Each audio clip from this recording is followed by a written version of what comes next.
सुख की मोह माया। एक इंसान घने जंगल में भागा जा रहा था।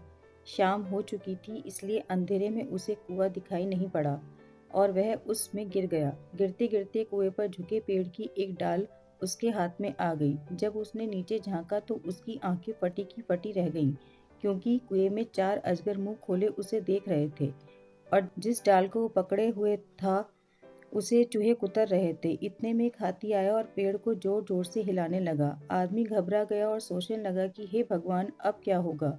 उसी पेड़ पर मधुमक्खियों का छत्ता लगा था। हाथी के पेड़ को हिलाने से मधुमक्खियां उड़ने लगी और शहद की बूंदें टपकने लगी।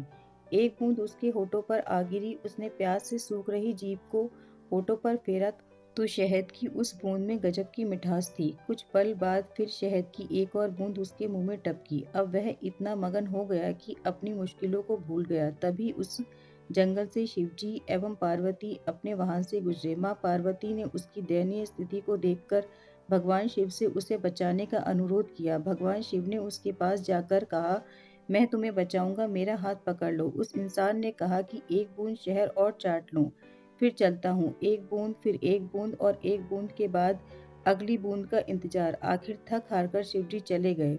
अब आप अंदाजा लगा सकते हैं कि उस इंसान का क्या हाल हुआ होगा। वह आदमी जिस जंगल में जा रहा था वह जंगल है दुनिया और अंधेरा है अज्ञान। पेड़ की डाली है आयु जिसे दिन रात रूपी चूहे कुतर रहे हैं। घमंड का मदमस्त हाथी पेड़ को उखाड़ने में लगा है। शहद की बूंदें सांसारिक सुख है जिनके कारण मनुष्य खतरे को भी अनदेखा कर देता है और खतरों से निकलने वाले रास्ते की ओर से मुंह फेर लेता है। अतः सुख की मोहमाया में फंसे व्यक्ति को परमात्मा भी नहीं बचा सकते। ऐसे ही और प्रेरक प्रसंग सुनने के लिए वीडियो को लाइक करें, शेयर करें और चैनल को सब्सक्राइब करें। धन्यवाद।